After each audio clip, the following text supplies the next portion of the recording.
हवाई राजनीति मोदी जी से अनुरोध है बिल्कुल ना करें, नहीं तो ये जनता आने वाले दिनों में उनको देश से उखाड़ फेंकेगी। जनता जिस दिन अपनी पे आ गई तो उनको सत्ता से मतलब समय से पहले उखाड़ के फेंक देगी। किसान के सही जायज़ मांगों को रखना अगर भड़काना है, अगर किसान को उसके पेट के लिए लड़ाई में उसका साथ देना भड़काना है, तो हाँ, हम सब भड़का रहे हैं। ये किसान विरोधी बिल नहीं था, ये अन्नदाता विरोधी बिल था।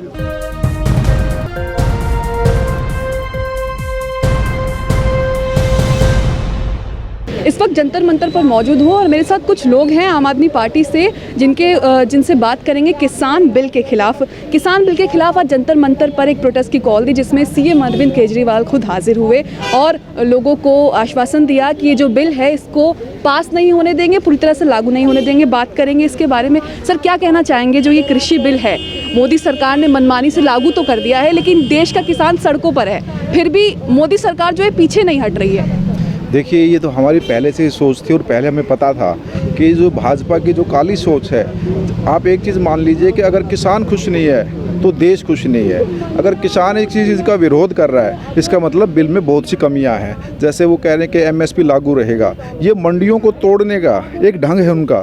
जब मंडियां ही तोड़ दी जाएंगी तो एमएसपी का कोई वजूद ही नहीं रहेगा। ये एमएसपी बिल्कुल ख़त्म कर देंगे। ये जो इन्होंने सिस्टम बनाया है कि किसान का वहाँ तक अनाज ही नहीं पहुँच पाएगा मंडियों तक, और सारा सिस्टम ये तहस नहस कर देंगे और फिर ये मनमाने ढंग से अडानी अंबानी इनके लिए काम करेंगे। और पूरा का पूरा जो ये प्लान हो रहा है, ये ऊपर के जो टॉप 20 हमारे इंडस्ट्रियलिस्ट हैं उनके लिए प्लान कर रहे हैं मोदी जी, और ये हम इसका पुरजोर विरोध करते हैं। और हम ये निवेदन भी करते हैं कि ऐसी काली सोच से देश को ना मारे, देश को तरक्की पे लेके जाए। किसान तरक्की करेगा, मजदूर तरक्की करेगा, तभी भारत तरक्की करेगा।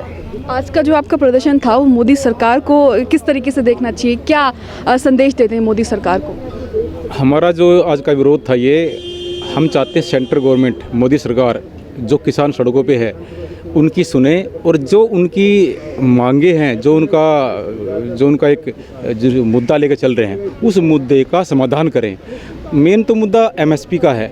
एमएसपी में इन्होंने सेंट्रल गवर्नमेंट ने क्या करा, इस कानून में क्या किया हुआ है, आप कहीं भी अपनी फसल को बेच सकते हो, किसी भी व्यापारी के पास आप जाके बेच सकते हो। लेकिन एक्चुअली क्या है, जो रेट गवर्नमेंट के द्वारा तय किए गए हैं एमएसपी यानी कि न्यूनतम समर्थन मूल्य, उसका जो है ना वो व्यापारी पैसा नहीं मिलेगा तो वो उसकी शिकायत कहाँ करे? कोई कानून नहीं, कोई कोर्ट नहीं, कोई पुलिस नहीं, कोई थाना नहीं। तो इसके लिए एक गवर्नमेंट को चाहिए, सेंट्रल गवर्नमेंट को चाहिए, एक एमएसपी जो इन्होंने निर्धारित किया है उसका एक लीगल कानून बनाया जाए। अगर कोई इससे कम में अगर फसल खरीदता है व्यापार किसान से, तो उसके खिलाफ कार्रवाई हो सके, कानूनी कार्रवाई हो सके। तो ये प्रावधान सेंट्रल गवर्नमेंट को करना पड़ेगा, तब तक नहीं तो इसका कोई फ़ायदा नहीं है एमएसपी का। अच्छा, आप लोग जो आम आदमी पार्टी है वो भी अब किसान बिल का विरोध कर रही है। दिल्ली पे जंतर मंतर पे इस वक्त सीएम अरविंद केजरीवाल भी मौजूद थे, जिन्होंने स्पीच दी उसके खिलाफ। तो अब सत्ता के जो लोग हैं वो ये आरोप लगाते हैं कि आप लोग जो है, विपक्ष जो है, वो किसान को भड़का रहा है ऐसे कानूनों के खिलाफ। सीए के दौरान भी ऐसे ही आरोप लगे थे कांग्रेस और बाकी पार्टियों पर। देखिए, किसान के साथ खड़ा होना, अगर उसको किसान को भड़काना है, किसान के सही जायज़ मांगों को रखना अगर भड़काना है, अगर किसान को उसके पेट के लिए लड़ाई में उसका साथ देना भड़काना है, तो हाँ, हम सब भड़का रहे हैं। लेकिन ऐसा नहीं है। किसान को हमेशा से ही दबाया जा रहा है।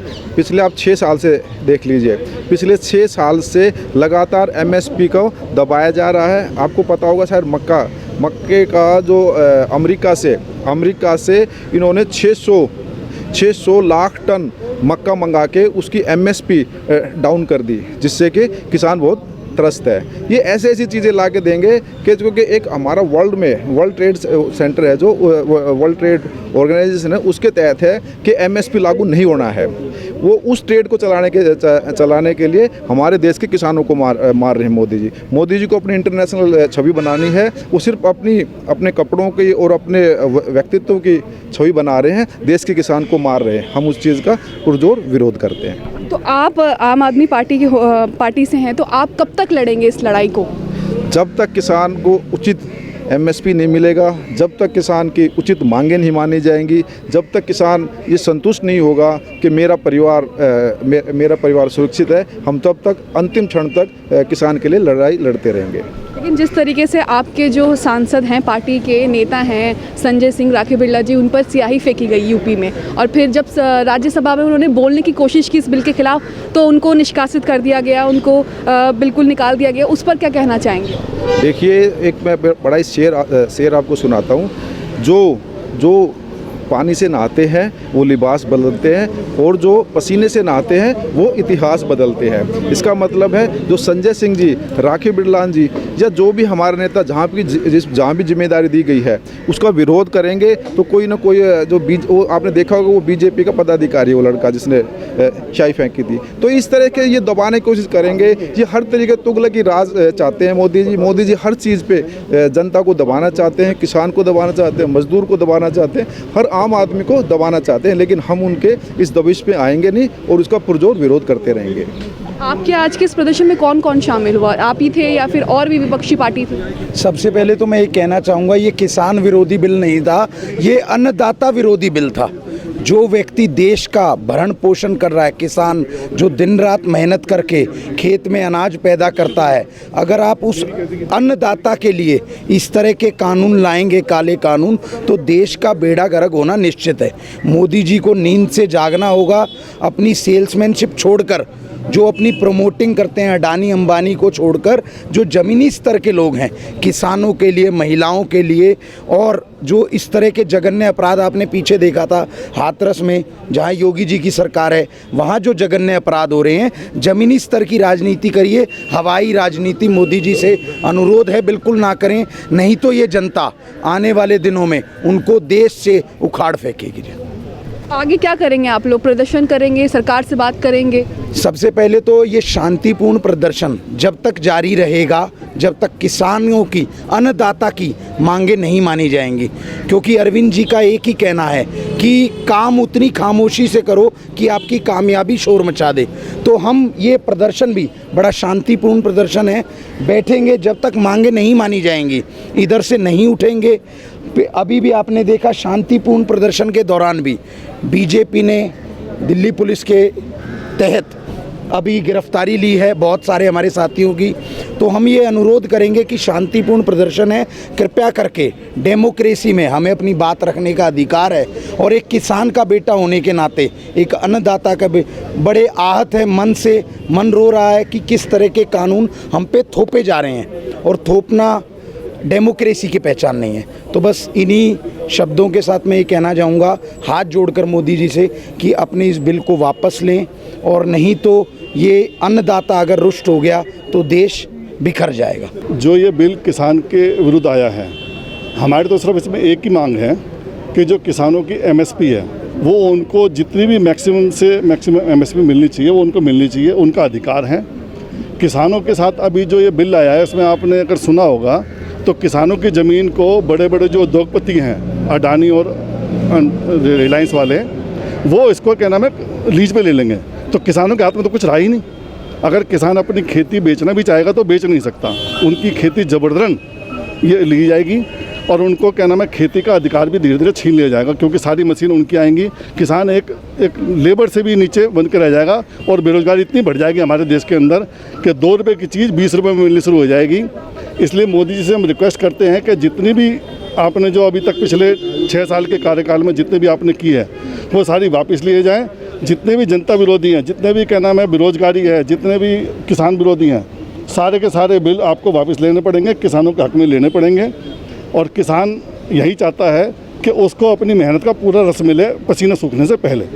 क्या वजह है कि सरकार ने ऐसे जल्दबाजी में ये बिल को पास भी करवा दिया? क्योंकि बिल जो पास करने की प्रक्रिया थी वो भी एक गैर कानूनी और बिल्कुल अलोकतांत्रिक तरीके से मानी जा रही है। तो क्या ऐसी वजह है? क्योंकि कोरोना के टाइम पे बहुत सारी चीज़ें अभी देखिए, आपने संसद में देखा होगा कि जिस तरह जबरन बिना वोटिंग कराए हुए इसको बिल को जबरदस्त पास किया गया, इसका मतलब उनके पीछे जो उनकी मंशा थी वो सही नहीं थी, क्योंकि उन्हें पता था कि राज्यसभा में बिल पास नहीं होगा, और उन्होंने जबरन संजय सिंह जी को और उनको निष्कासित करके और हंगामा मचवा के बिना वोटिंग के हाथ खड़े करवा के वो बिल पास कर दिया।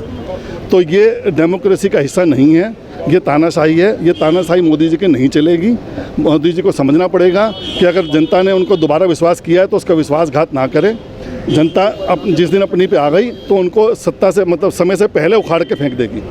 अच्छा, कंगना रनावत जी लगातार कह रही हैं कि जो किसान बिल का विरोध कर रहे हैं वही विरोधी हैं जो सीए में खून की नदियां बहा रहे थे, उस पर क्या कहना चाहेंगे? देखो, कंगना रनावत जी के बारे में हम कुछ नहीं बोलना चाहते, क्योंकि वो उनका कोई अधित्व ही नहीं है, मतलब कोई भी उनका कोई है ही नहीं, अस्तित्व भी नहीं है। तो इसलिए कंगना रनावत से बात करने की जरूरत ही नहीं है इस केस में, क्योंकि किसान का जो बिल है वो किसान के बच्चे से या किसान से ही पूछा जाए। कंगना रनावत को क्या पता कि अनाज कैसे पैदा होता है। तो ये कुछ लोग थे आम आदमी पार्टी से जिनसे हमने बात करी। इनका साफ तौर पर कहना है कि जो ये आंदोलन है ये अब ख़त्म नहीं होगा, किसान बिल की जो लड़ाई है ये अब नहीं रुकेगी और इसमें आम आदमी पार्टी भी कूद पड़ी है। किसानों को उनका हक दिलाने के लिए एमएसपी हो या और कोई भी चीज़ हो, मोदी सरकार के खिलाफ एक आड़े बनकर आ गई है। दिल्ली से कैमरामैन फयाज हुसैन के साथ मुनमुन।